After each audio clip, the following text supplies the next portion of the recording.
Welcome to another episode of Real Estate Investing Explained. Here's today's question. So let's assume that somebody has found a good property, they're walking it, they're trying to decide if they want to purchase it for a flip. What are some of the major red flags that they need to watch out for? And, I understand that this is going to vary drastically from property to property, but just in general, what are some of the red flags that you look for? Yeah. So I like to tell people that most things on a flip have a pretty limited, a well-defined range of how much they're going to cost. There are things that can be expensive. You have to replace a roof can be $5,000 or $10,000 on a typical house. That's not cheap. But you know that your upper limit is probably going to be somewhere in the $10,000 range for a typical single family house. Likewise with if you have to replace siding, or if you have to replace cabinets, or you have to replace countertops or flooring or some sheetrock, those sorts of things. All of those things have well-defined ranges. And if you mess up on one of those things, you're going to lose X number of dollars, where X is pretty well defined.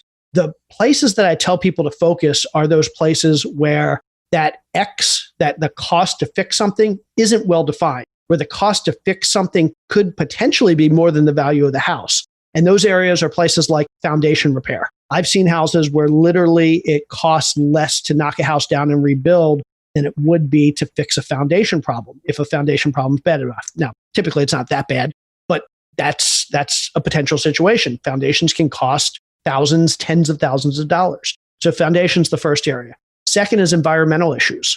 So a good example is a septic system. A lot of people buy houses in areas where they're not on public sewer systems. They have what are called septic, which means you have basically a tank out in your backyard where all your sewage goes and kind of seeps through the tank, and it kind of cleans it up, and then it sends the rest into the ground.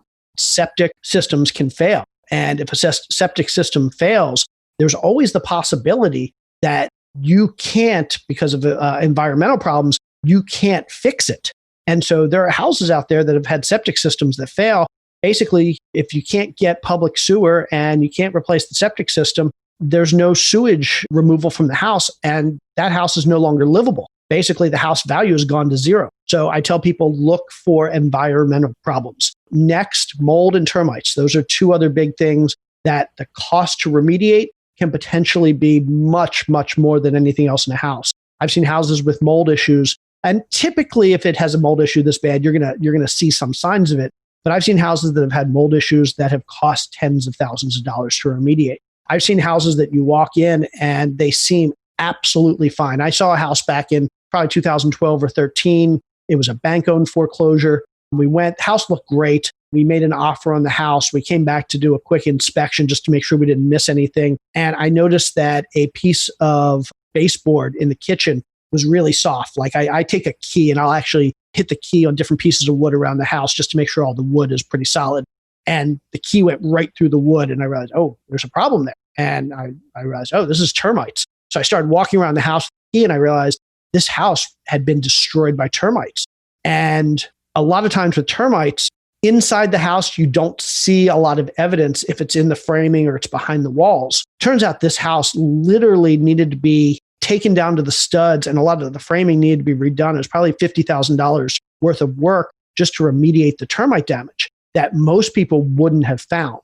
So it's these sorts of things. Again, it's the foundation, environmental, mold, termites. Those are the four big things that I tell people to look out for, because those are the things that there's no bounded cost necessarily and can really make the difference between not just losing money, but losing your shirt on the deal.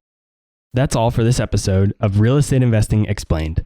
Be sure to follow me on Instagram, Twitter, and Facebook, or subscribe to our YouTube channel to get even more free content.